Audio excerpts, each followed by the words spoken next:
Bistado ang modus ng isang babae sa Bulacan na nagpapanggap daw na taga-BFP para makapangikil. Balita hatid ni Lay Alves.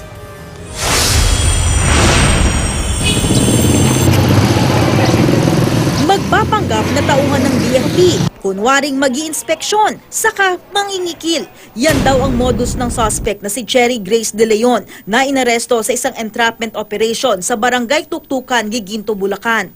Ayon sa pulisya, nagpakilala ang suspect bilang si Fire Officer Juan De Leon.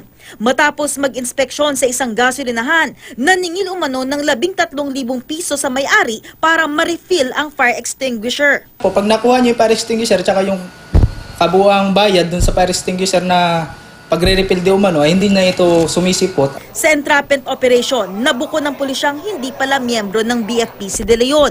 Estudyante raw siya ng Philippine College of Criminology base sa nakuhang ID. Nung hinanapan ko po siya ng ID bilang patunay kung siya ay miyembro ng Bureau of Fire Protection, ito ay wala hong maipakita. Inaresto rin sa operasyon ang inarkilang driver ni De Leon na si Adrian Pacheco.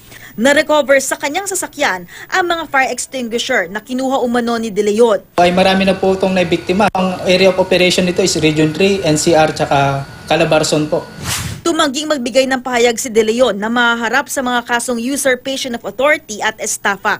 Kakasuhan din ng accessory to the crime si Pacheco pero iginiit niyang driver lang siya at walang alam sa modus ng suspect. Lay Alves, GMA News.